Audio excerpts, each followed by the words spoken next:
Gumising kasama ang mga bagong-bagong mga balita. Gumising kasama ang mga bagong-bagong impormasyon. Hahataw na, aarangkada na. Kaya tayo na. Dahil buhay na ang mga dugo ng mga taong maagang gumising. Isisigaw na ang sigaw ng sambayanan. DWIZ Pinoy Gising. Kasama ang opisyal na gisingero ng bayan. Gising ang kahit na sino. Kasama si Drew Nasino. Live sa DWIZ Radio. DWIZ News FM Regional Stations. Live din sa Facebook at YouTube. Panoorin din ang live sa Aliw 23. Tayo na. Aba, umaga na. DWIZ Pinoy Gising.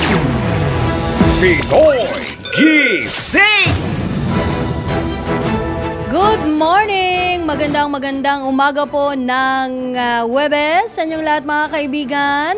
Samahan niyo po ang inyong lingkod Judith Estrada Larino sa pangalan ni Drew Nasino para sa isang oras na balitaan dito sa Pinoy Gising. Pinoy Gising.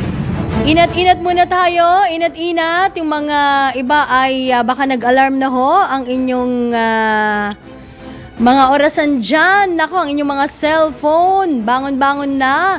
Huwag mag-i-snooze ha, kasi yung snooze na yan, umaabot na siguro, lalampas ka na ng halos 30 minutes. So sayang din ang oras no, para ho sa ating paghahanda. Paghahanda ng mga babaunin ni Mister sa trabaho, paghahanda para sa mga babaunin din ng ating pong mga anak. At syempre, yung mga working moms ha, na naghahanda na rin para sa pagpasok nila sa kanilang mga trabaho. At syempre, no, dapat maaga para hindi tayo nalilate sa ating mga trabaho. Pinoy Gising. Eto na ang ating headlines para sa Pinoy Gising. Pinoy Gising. Presyo ng bigas tumaas, sa mga delata posible na namang magmahal. Sa gitna naman ng issue sa charter change, Senador J.V. Ejercito may buwelta sa Kamara. Guilty verdict sa pumatay sa OFW, pinagtibay ng Kuwaiti Court. 15 katao patay sa nadisgrasyang truck dyan sa Negros Oriental. Kasama ang opisyal na gisingero ng bayan. Gising ang kahit na sino. Kasama si Drew Nasino. DWIZ Pinoy Gising. Pinoy Gising. Muli isang magandang umaga ng Huwebes sa inyong lahat mga kaibigan, February 22, 2024. At sa detalye ng ating mga balita, tumaas ang presyo ng 14 na agricultural products ngayong buwan. Batay sa datos ng Philippine Statistics Authority, kabilang sa mga nagtaas na presyo ang bigas, kamatis, kalamansi, sitaw at iba pang gulay.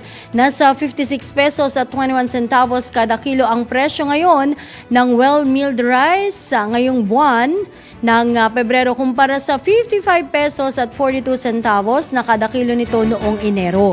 Nasa 102 pesos at 25 centavos naman ang presyo ng kada kilo ng kamatis kumpara sa 78 pesos at 25 centavos na kada kilo nito noong nakalipas na buwan.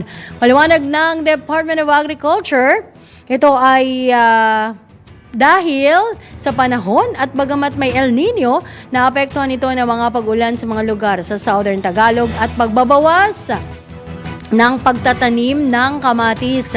Dagdag pa ng DA, inaasahan ding bababa ang presyo ng bigas dahil sa pagbaba nito sa pandaigdigang merkado. Pinoy Gising. Ito naman, posibleng tumaas ang presyo ng mga delata kapag natuloy ang panukalang 100 pesos na aumento sa sahod. Ito ang binabala ng Canned Sardines Association of the Philippines, kung saan nito aabot sa 80 centavos hanggang piso ang dagdag sa presyo ng kada lata ng sardinas. Uy, malaki-laki yun ha. Halos ito mga kaibigan ng tinutukoy ng grupo ay nasa 2 piso, no? 2 piso halos ang idadagdag sa kada lata po ng sardinas.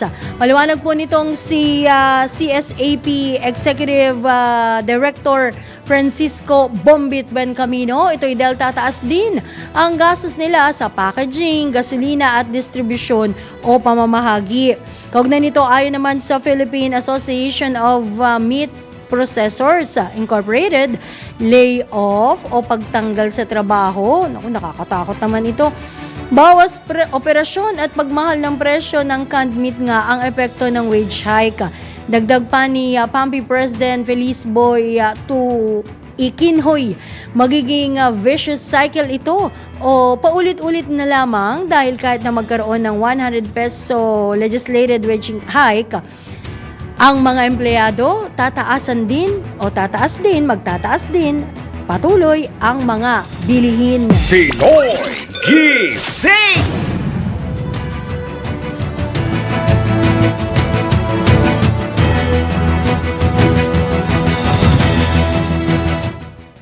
Samantala, 7 minuto makalipas ang ika-4 ng umaga, nanawagan ang Philippine Chamber of Commerce and Industry sa mga mambabatas na ipaubayan na lamang sa Regional Wage Board ang pagtalakay sa mga usaping may kinalaman sa sahod.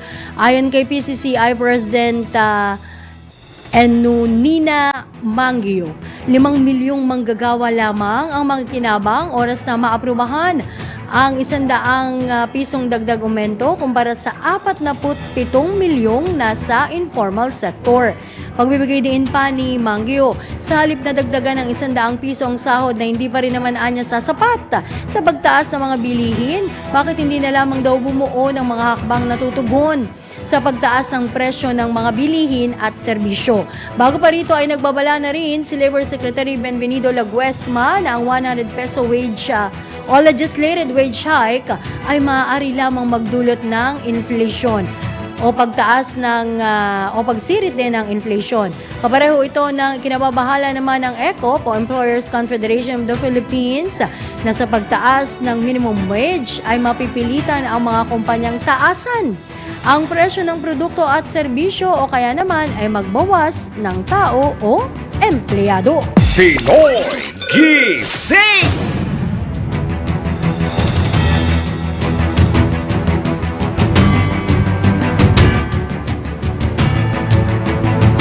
Pinoy Gising!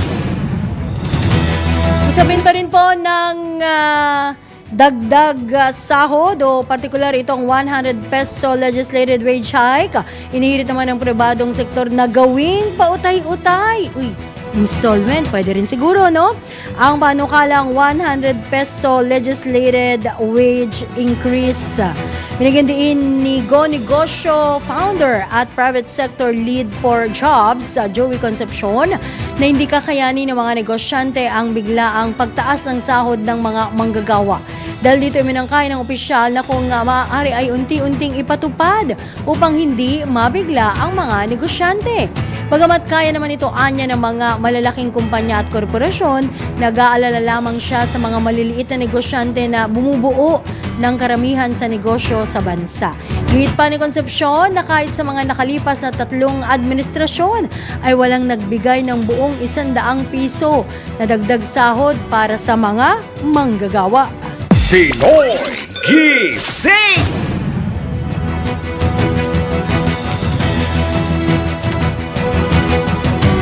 Ikinokonsidera naman bilang mahalagang usapin sa Kamara ang panawagang aumento sa sahod ng mga empleyado sa pribadong sektor.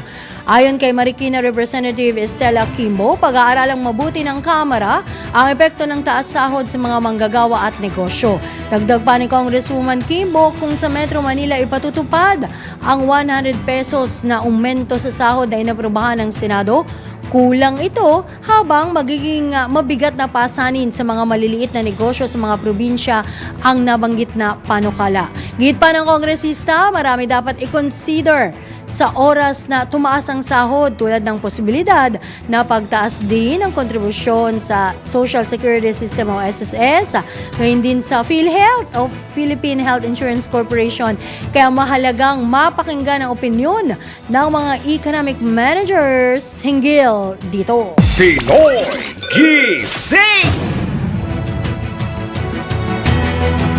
Usaping dagdag sahod pa rin, aba! Very good news ba ito?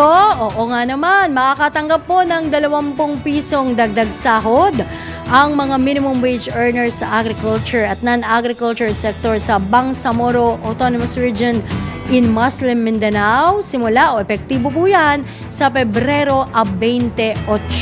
Ito ay kasunod ng pag-aproba ng Bangsamoro Tripartite Wages and Productivity Board sa nabanggit na aumento sa sahod.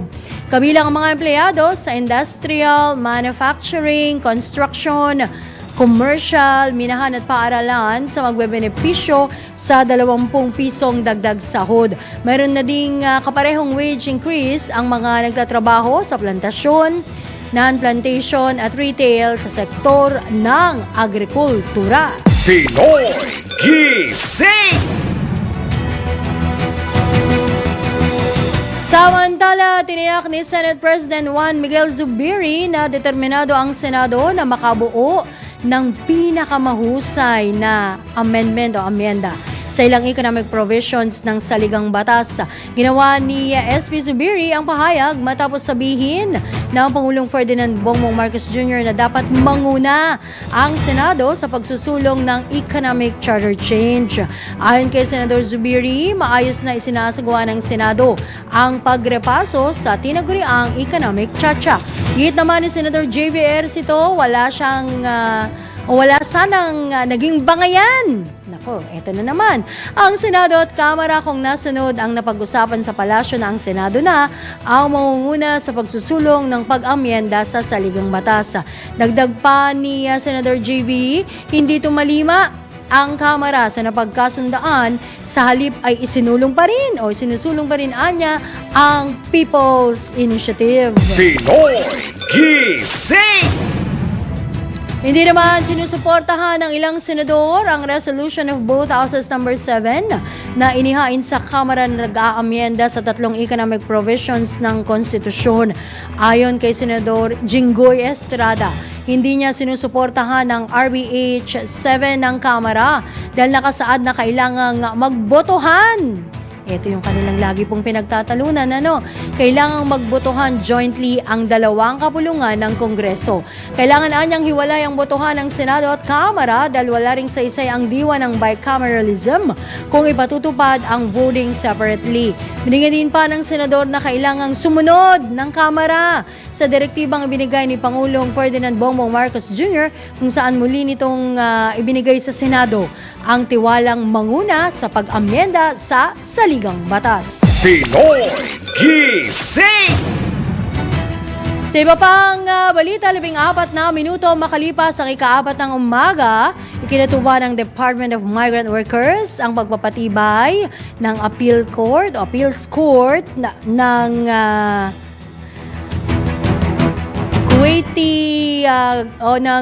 Kuwaiti Court.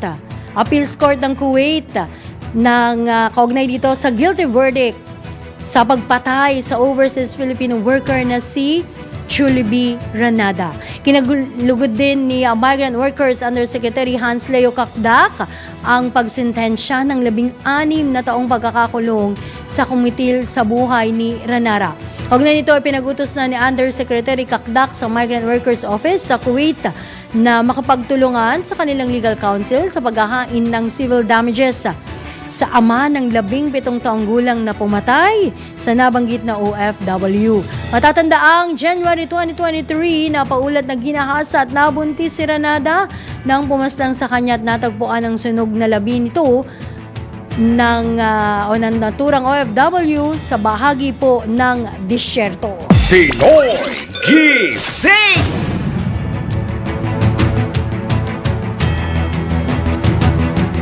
Balik Pilipinas na ang panibagong batch ng mga Pilipino repatriates mula sa Gaza Strip.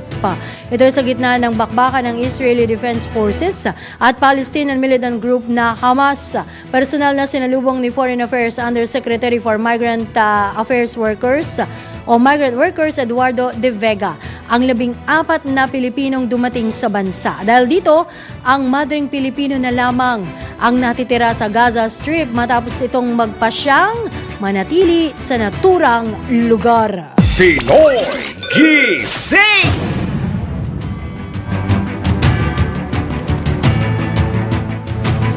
Sa iba pang balita, 16 na minuto makalipas ang ika-4 ng umaga. Tuloy-tuloy pa rin tayo sa ating balitaan dito sa Pinoy Gising. 15 katao ang patay habang 2 sugatan matapos mahulog ang isang truck sa bangin sa Sitio Tubod, Mabinay, Negros Oriental. Ayon sa pulisya, nangyari ang aksidente dakong 1:46 ng hapon kahapon sa nabanggit na lugar. Batay sa investigasyon, patungong Mabinay ang truck nang mawala ng control ang driver pagsapit sa pakurbang bahagi ng kalsada at mahulog sa bangin. Ayon kay Philippine National Police Major Nelson Lamoco, hepe ng Mabinay Police, ang mga biktima ay mga negosyante ng hayop. Sa ngayon, patuloy na inaalam ng mga otoridad ang sanhi ng nasabing aksidente. Pinoy Gising!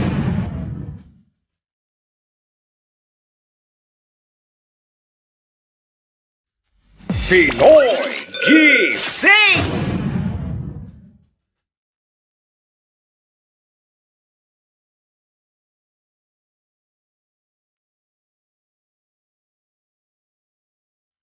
Tuloy tayo sa iba pang mga balita. Pakinggan nyo tong mabuti ha. Naku po, mariing itinanggi ni Pastor Apollo Kibuloy ang mga aligasyon ng panggagahasa sa mga miyembro ng Kingdom of Jesus Christ.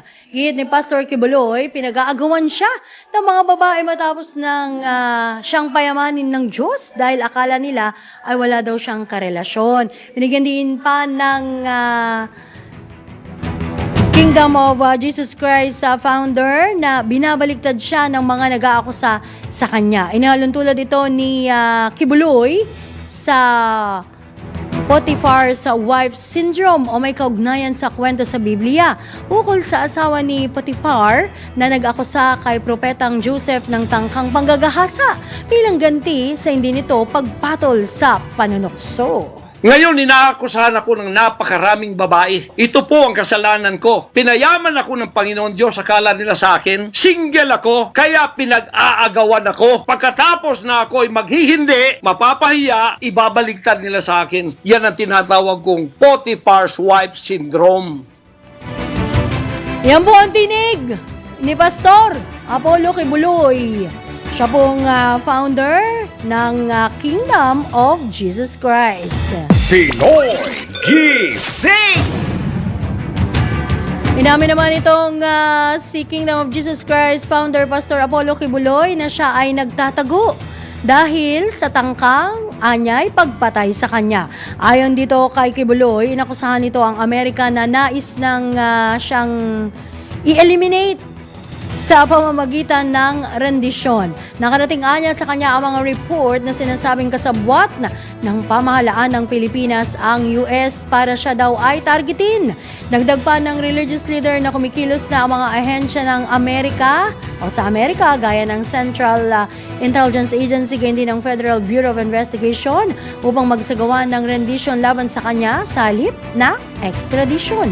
Sinosurveillance ako dito sa Pilipinas ng CIA at ng FBI. Sarili kong bansa, ako po ay nagtatago sapagkat liligwakin ako ng ganun-ganun na lang. Walang extradition process na gagawin. Dumating po sa kaalaman sa mga sandaling ito from reliable sources. Correct me if I am wrong, but these are reliable sources na dumating sa akin na ayaw na raw po nila ng extradition treaty. Ang kanila daw pong gagawin ng CIA, ng FBI, ng US Embassy at State Department kasabwat ng ating gobyerno ng Pangulong Marcos at ng First Lady at kung sino pa man ang nasa gobyerno, ako ay rendisyon ng kanilang gagawin. Anumang oras, pwede lang pasukin ang aking compound at ako ay kidnapin. Yan po naman ang tinig pa rin ni Pastor Apollo Kibuloy. Pinoy Gising! Ang sagot naman ng o pahayag mula sa Senado, wag pong pa-victim. Ito ang naging tugon ni Senador Risa Hontiveros sa mga naging maanghang na hamon ni Apollo Kibuloy sa kanyang voice message. Kasunod ito ng sumpina ng Senado na hiwalay pa sa Kamara para padaluhin itong si Kibuloy sa pagdinig. Ayon kay Senador Hontiveros, ang hinihingi lang naman sa kampo ni Kibuloy ay humarap ito sa legal na proseso. Kabilang naanya rito ang Senate hearing hinggil sa mga alegasyon laban sa religious leader.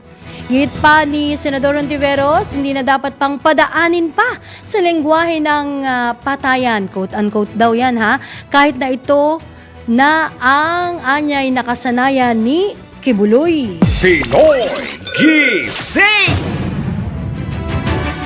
Ito po naman ang sagot ng FBI kaugnay dito sa mga naunang pahayag ni Pastor Kibuloy.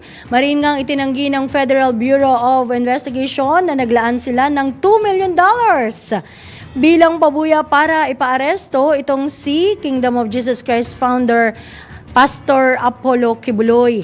Ayon kay FBI Public Affairs Specialist Laura A. Melier, wala silang alam na mayroong pabuya para kay Kibuloy at dalawa niyang kasamahan na sina Teresita Dandan at Helen Panilag na kasalukuyang wanted sa Estados Unidos dahil sa ilang kaso.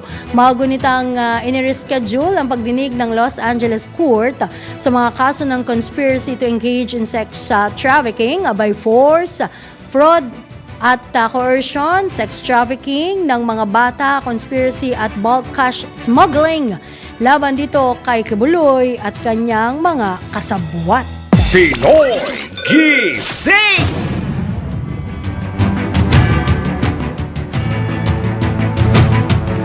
Tiwala naman ang Estados Unidos na mapapanagot sa batas si Pastor Apollo Kibuloy kaugnay pa rin sa patong-patong ng mga kasong kinakaharap sa partikular dito sa Amerika. Ayon sa Embahada ng Estados Unidos sa Maynila, naniniwala itong haharapin ni Kibuloy ang hustisya para sa mga karumal-dumal itong krimen na kinasasangkutan niya. Ito ay sa gitna ng mahigit isang dekada ng pagkakasangkot ng naturang self-proclaimed Son of God sa mga kasong may kaugnayan sa serious human rights abuses, kabilang na ang pattern ng systemic at pervasive rape sa mga babatang babae na may edad 11 o 11 taong gulang. Nako. Matatandaang kabilang si Kibuloy sa most wanted list ng Federal Bureau of Investigation dahilan ng patuloy na pagtugis sa kanya ng mga otoridad hindi lamang dito sa Pilipinas kundi maging sa Estados Unidos. Sa ngayon ay nahaharap si Kibuloy sa 43 magkakaibang kaso sa Amerika na kinabibilangan ng conspiracy to engage in sex, trafficking by force, fraud and coercion, sex trafficking of children, conspiracy, at bulk cash smuggling. Pinoy Gising! Sa iba pang balita, mahigit 50 kongresista sa Mindanao ang lumagda ng manifesto na tumututol sa panukalang ihiwalay ang nabanggit na pulo sa Pilipinas. Nasa 53 sa 60 mambabatas mula sa Mindanao at iba pa ang pumirma rito na may titulong Unified Manifesto of Mindanao Congressmen for National Integrity and Development. Ayon kay Lanao del Norte Representative Muhammad Khalid Dimaporo, pagsuporta rin ito sa pambansang integridad, pagunlad ng bansa at pakikiisa kay Pangulong Ferdinand Bongbong Marcos Jr. Nanawagan din si Congressman Dimaporo sa mga lokal na opisyal ng pamahalaan na manindigan laban sa paghiwalay ng Mindanao sa Pilipinas. Pinoy Gising! Kasama ang opisyal na gisingero ng bayan, gising ang kahit na sino. Kasama si Drew Nasino, DWIZ. Pinoy Gising! Pinoy Gising! Balik tayo muli mga kaibigan sa ating balitaan. Unang bugso ng Paghatid po ng mga malalaki at mainit ang mga balita dito sa DWIZ. Ngayon din sa Aliw Channel 23, nakakasama niyo pa rin po ang inyong lingkod, Judith Estrada Larino, sa pangalan ni Drew Nasino. Pinoy Gising! Uy, nais muna nating batiin ng magandang morning. Siyempre, si Kuya Nelson Malinaw mula dyan sa Virginia, USA. Kuya Nelson, good morning. Salamat po. Aba si Mama Beth. Good morning, Mama Beth. Hintayin namin yung report mo, ha? Lalo na yung palengke. Ayan ang ating guide sa ating paghahanda at pamamalengke, lalong-lalo na sa mga finance officers. Siyempre sa pangunguna yan ng mga ilaw ng tahanan, di ba? Si Ma'am Jeannie Hamora, good morning po sa inyo. Si Ma'am Zoraida Calumente, ayan, Makoy Calumente. Ma'am, good morning. Kay Sir Mike Montero, good morning po sa inyo. At sa lahat po ng mga nakamonitor at sumasama ho sa atin ngayon sa ating broadcast sa Pinoy Gising. Pinoy Gising! Bago po sa ilan pang mga balita, kuha muna tayo ng balita pa rin, pero ito po ay magmumula sa ating mga DWIZ Patrols. DWIZ Patrol Report! Aba, ang 300,000 trabaho na nilikha daw po sa bansa ng GrabPH ay kinilala ng Pangulong Bongbong Marcos. Alamin natin ang mga detalye sa ulat na ito ni Patrol 13 Gilbert Perdes. Kinilala ni Pangulong Ferdinand Marcos Jr. ang Grab Philippines para sa nilikha nitong nasa 300,000 trabaho sa buong bansa. Sa meeting sa Malacanang, pinuri ng Pangulo ang 1.1% na ambag daw ng Grab sa pagtaas ng employment rate sa nagdaang 1.5 taon. Ipinagmalaki naman ni Grab founder at CEO Anthony Tan na ang kanilang motor taxi service na Move It ay nakakakumpleto na ng 300,000 biyahe kada araw mula sa dating 8,000. Inihalimbawa ng nitong opisyal, ang dating habal-habal driver na noon ay kumikita ng 500 hanggang 700 pesos kada araw. Ngunit ngayon ay naging triple na raw ito sa 1,500 hanggang 2,500 pesos sa ilalim ng pamamahala ng Grab. Target naman ng kumpanya na may taas daw sa kalating milyon ang ridership kada araw. Patrol 13, Gilbert Perdes para sa himpilang may todong lakas. DWIZ, nagbabalita ng tama, naglilingkod ng tama. Samantala, mahigit 350,000 pesos na halaga ng illegal na droga nasamsam ng PNP. Alamin natin kung saang lugar ito at ang iba pa mga detalye mula naman kay Patrol 17 Jopel Pelenio. Aabot sa 353,600 na halaga ng hinihinalang shabu ang nakumpiska ng Pampanga Central Luzon Police mula sa dalawang naarestong drug suspect sa ikanasang operasyon sa Bacolor, Pampanga. Ayon kay Region 3 Director Police Brigadier General Jose Hidalgo Jr., tinatayang 52 gramo ng illegal na droga ang nakumpiska ng kanilang operatiba sa inunsad na buy-bust operation sa barangay Kabalantian. Isa sa dalawa-ani ang suspect ang nasa kanilang listahan bilang high-value individual. Naharap ngayon ang dalawang tulak ng droga sa kasong paglabag sa Comprehensive Dangerous Drugs Act of 2002. Muling iginiit ni Police Brigadier General Hidalgo Jr. na committed ang PNP na labanan at sugpuin ang talamak na operasyon ng droga sa bansa. Ito si Patrol 17 Chopel Pelenyo para sa impilang may todong lakas, DWIZ, nagbabalita ng tama, naglilingkod ng tama. Alright, batiin po muna natin din, ha? Naku, oo, syempre. Talagang tutok na tutok mula sign on hanggang sign off. Ayan, sino Kuya Melchor Laison. Kuya Melchor, good morning ulit sa iyo, ha? At saka syempre, kay Poging Richard Boone Pantalyon. Maraming salamat, ayan, sa pagsama sa akin dito sa Pinoy Gising. Samantala sa oras pang alas 4:35 ng umaga, dako naman natin ang pag-ulat ni Patrol number 5, Aya Yupangko. 2 katao ang kumpirmadong patay sa sunog na naganap sa number 800 Polion Street, Dagupan, Tondo, Maynila. Ayon kay Barangay 52 Chairman Fernand Aguilera sa Mag-ama. Mag-ama yung nagbuwis ng buhay sa naganap na sunog habang 8 ang sugatan. Kinilala ang mga biktima na sina Diosdado Lasaka, 66 years old, at Jomar Lasaka, 22 years old, isang special child. Bukod sa magamang biktima, 8 katao naman ang nagtamo ng sugat sa iba't ibang bahagi ng katawan.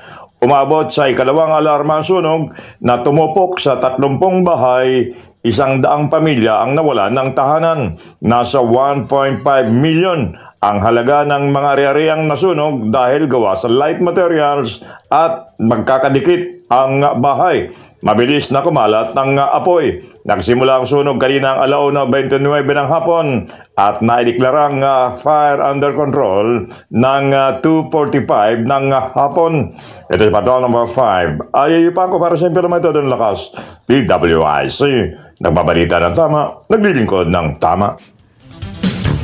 Samantala, sa oras na alas 4:37, balikan natin ang pag-uulat naman ng ating Patrol 13, Gilbert Perdes.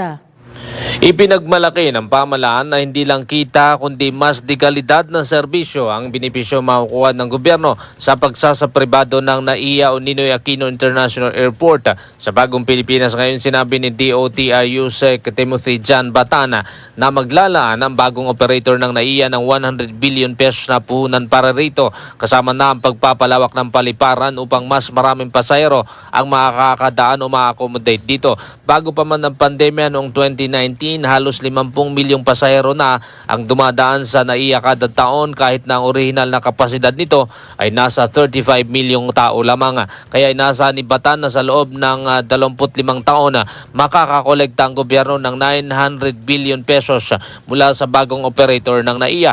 Ito ay malaking pag-angat daw mula sa 23 billion pesos lamang nakita mula 2010 hanggang 2023 o sa nakalipas na 13 years na nairepit sa gobyerno. Patrol 13, Gilbert Perdes para sa himpilang may todong lakas. DWIZ, nagbabalita ng tama, naglilingkod ng tama.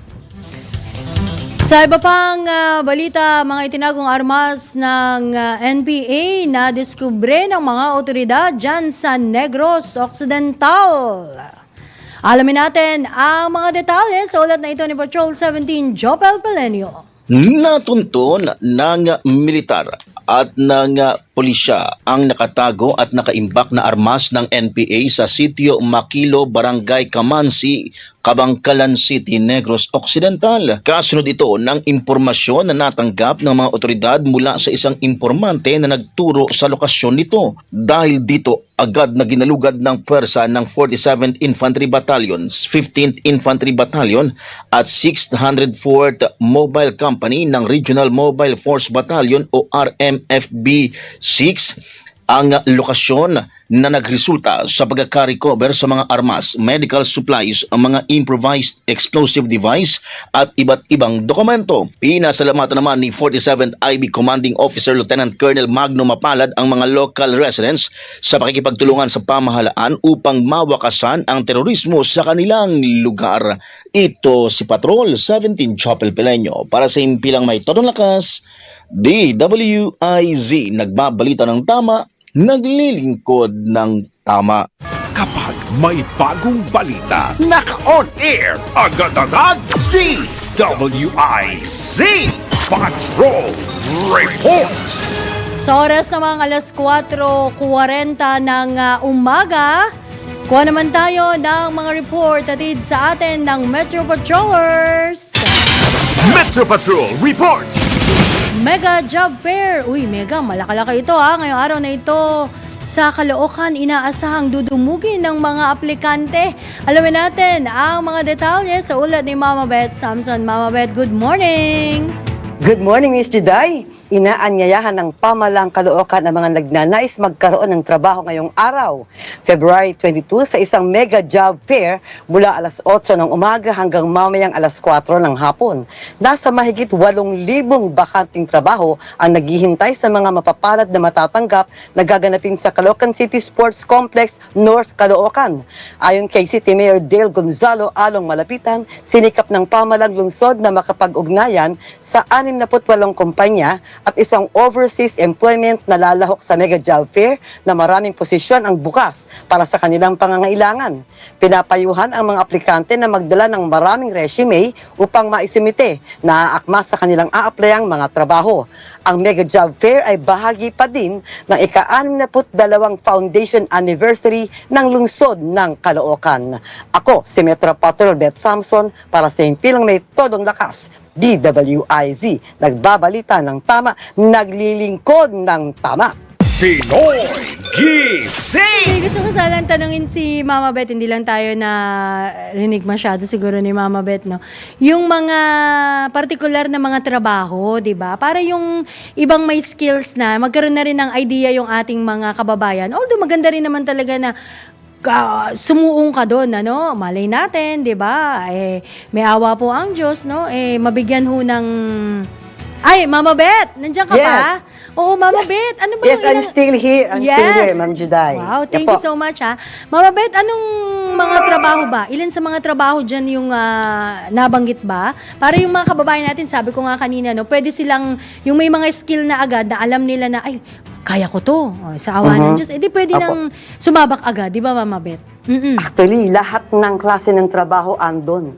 Kahit ano pa ang kurso mo. Ay, aba. Meron sa Bongga. pabrika, Oo. merong gumagawa ng mga yung iniinom nating energy drink. Oo. Meron ding Ay, oo. nakatalaga sa mga gumagawa ng mga dilata.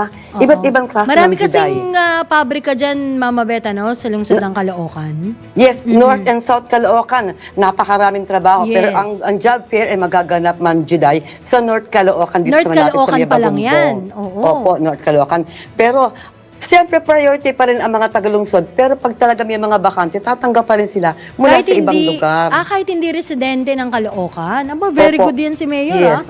Oo. Although priority ang mga Syempre. kangkalo. Pero kung merong a job applicant na Outside fit doon Kangkalo? sa Oo. yung kailangan mga supervisors, Yan. kahit sa pabrika na nagbabalot ng mga sitsirya, Oo. yung mga gawa-gawa ng yung mga iniinom nating energy drink, iba-ibang klase, meron sa gasolina, lahat ng klase, 8,000 mahigit 8,300 to be exact, ang kakailangan, kaya dagsain na nila. Grabe, Mag-uumpisa- madami-dami yan, Mama Beth, ha? Naku. Marami-rami. Actually, sabi nga sa akin ng mga staff ng Caloocan, pag may mega job fair, at this moment in time, minsan mga 5, 6 o'clock, may mga tao na doon. Nakapila na. Nakahilera Oo, na yung tama. mga tatanggap Oo. at dumarating na rin pa isa-isa yung mga aplikante. Ulitin natin, alas 8 ng umaga hanggang alas 4, Mama Beth, ano? Ayon Yes, sa Ma'am report mo. Juday. Saan Yes, po Ma'am Juday. banda nga ulit yan? Diyan po sa Caloocan City Sports Complex Yun, sa may North malinaw. Caloocan. Ayan, Punta na ha? yung mga walang trabaho diyan. Gusto niyo ng trabaho? Ayan, pagkakataon na. Yes. O, di ba? Ang ganda nung iyong tip, ha? Magdala ng maraming kopya Resume. ng Kasi resume. kung ang dala mo, 2, 3 Ay, lang. Kung lugi. bibigyan mo lahat yun. Yung iba, kung magdala ng resume, 20. Ilang ano yan, Mama Beth? Ilan yung binabanggit mo? Ilang employers yung nakausap? Almost 70, parang ganun yung pagkarinig ko, no? Tama ba? 68 companies Oh. at saka isang overseas na kumpanya. Aba, meron pa sa Pa-ibang ibayong bansa. dagat. Oh. Opo, napakaganda, Oo. di ba? Ang ganda oportunidad Yes para sa mga naman. taga-Kangkalo. Yan At sa mga naman. taga-iba na talagang aabot ka pa. Dadagsain yan, So, sigurado. dapat ako ang dagdagan- ipaprint mo, Mama Beth, to be sure, mga 70 o 100 na. Oh, Para kung sigurado, dami naman, no? Oo. Diba? Pero Kasi sa meron dami ka lang nang mag-a-apply 20, niyan. 10, palagay ko, meron ka lang hit na isang trabaho din na po pwede sa akma sa napapasukan Ay, mo. wow, naku, salamat naman sa Diyos. Kung ganun, di ba? Lalo-lalo na ngayon, syempre, di ba, mahirap ang buhay talaga at kung kailangan talagang magtrabaho, kakayod talaga. Di ba, Mama Beth? Kaya gusto mo ng trabaho, this is the time to be there. Yes, the mega job fair dyan sa Yes. North Caloocan. Back to you, Ma'am Juday. Good morning. Thank you. Good morning, Mama Beth. Yan po ang ating, hindi pa ho palengke yun, ha? Iba ho yung report ni Mama Beth. Mega Job Fair ng North Caloocan. Diyan ho yan gaganapin sa sa Caloocan Sports Complex. Mula alas 8 po yan ng umaga hanggang alas 4 ng hapon. Kasama ang opisyal na gisingero ng bayan. Gising ang kahit na sino. Kasama si Drew Nasino. DWIZ. Pinoy Gising. Pinoy Gising. Hello, hello, hello. Good morning po muli mga kaibigan. Tayo po'y raratsyada sa uling bahagi ng ating programang Pinoy Gising. Punta muna tayo sa mga lalawigan. Ronda Probinsya. O ito ha, mahalaga po ito ha. Bagamat February 12 nagsimula yung registration, no? Ng voters registration ng COMELEC. O dito naman sa Kamsur at Naga City, magsisimula na raw ngayong araw na ito ang RAP o itong Register Anywhere program ng COMELEC. Alamin natin ang mga detalye sa ulat ng ating correspondent na si Melvin Machado. Kaya Melvin, good morning! Good morning! Tuloy ng butante hindi makakauwi sa kanilang munisipyo para makapagrehistro sa tanggapan ng COMELEC. Pwede na silang magrehistro ngayong araw at bukas sa ilalatag na Register Anywhere Program ng Commission on Election. Sa Register Anywhere Program o RAP ng COMELEC ay maglalatag ng Voters Registration Center sa mga pangunahing lungsod at capital town sa buong bansa upang ang kahit na sino ay pwede makapagrehistro na hindi na kailang umuwi sa kanilang mga lalawigan. Kaya ng mga estudyante o nagtatrabaho sa ibang lugar. Sa Camarines Sur, gagawin ito sa bayan ng Pili na capital town ng lalawigan at sa isang mall naman sa Naga City bilang pangunahing lungsod sa Camarines Sur. Sakaling maging matagumpay umano, ang Register Anywhere Program ay gaganapin na ito taon-taon sa buong bansa. Magtatagal hanggang buwan ng Agosto ang RAP o Register Anywhere Program ng COMELEC. Ito ang Ronda Patrol, Melvin Machado para sa impilang may todong lakas, DWIZ. Nagbabalita ng tama, naglilingkod ng tama. Pinoy Gising. Uy, nais pa nating batiin ng good morning. Anong oras na kaya sa Japan? O anong part kaya ng Japan ito? Ha, good morning po kay, paano ba ito? Hideyoshi Hasegawa. Hindi ko makita yung kanyang profile pic no? Good morning po sa inyo, Hideyoshi Hasegawa. Ingat po kayo dyan ha. Si Kuya Tristan Wyatt Gulay. Ayan, good morning po sa inyo. Kay Marquez Malot, good morning po. Ayan, maraming salamat po sa sama sa akin dito sa ating balitaan sa Pinoy Gising. Samantala, dako naman natin ang Central Luzon. Naroon, alamin natin ang latest mula kay Johnny Golecoy. Johnny, good morning. Yes, Judea, good morning. Maraming salamat. Ito, puspusan ngayon itong isinasagawang rehabilitation works ng Department of Public Works and Highways Regional Office 3 dito sa mga pangunahing lansangan, mga tulay at iba pang mga infrastructure projects dito sa Central Luzon. Ito yung ipinahayag ni DPWH Region 3 Director Roseler Tolentino sa katatapos na pagpupulong o pagkikipagpulong nito sa kanyang mga district engineering office kaugnay nga dito sa paghahanda ng ahensya para dito sa summer season o itong summer at Lenten season kung saan inaasahan na muling dadagsa itong maraming mga motorista na magsisitungo nga sa kanilang mga lalawigan upang dito kanilang idadaos yung Lenten season at yung mga bakasyonista na tutungo sa iba't ibang mga tourist destinations dito sa Northern at Central Luzon at dito yan ang daan dito sa Central Luzon, particular dito sa NLEX at iba pang mga road networks. Ayon kay Tolentino na mayroon pang mga portion ng mga lansangan o mga major roads dito sa Region 3 na kasalukuyan ongoing pa yung construction at rehabilitation kaya inatasan na nito yung kanyang mga district engineering office mula sa 7 lalawigan dito sa Central Luzon na gagawin o madaliin na itong gagawing rehabilitation works para sumapit itong summer season at Lenten season ay maayos ang lahat ng kondisyon ng mga lansangan at tulay dito sa Central Luzon. Ayon dito kay Tolentino na hindi naman gaanong napinsalan itong mga nagdaang kalamidad ang mga infrastructure projects dito sa Central Luzon. Kailangan lamang nila itong tuloy-tuloy na rehabilitation work, so itong pagkukumpuni do sa ilang mga lugar na tinamaan nga o itong napinsala nitong mga nagdaang baha at iba pang mga kalamidad na dumaan nga dito sa Central Luzon. So yan ang update buhat dito sa Central Luzon. Ito si Johnny Golet para sa Impilang May Todong Lakas, DWIC nagbabalita ng tama, naglilingkod ng tama. Pinoy Gising! Samantala, nagsimula na ang magsibalikan ang ilang miyembro ng kontrobersyal na grupong SBSI o Socorro Bayanihan Services Incorporated sa bayan ng Socorro. Ito'y matapos abandonahin ng mga nasabing residente ang kanilang tahanan noong 2019 upang sundan sa Sitio Kapihan ang dating leader ng SBSI na si J. Rense Hilario Elias Sr. Aguila.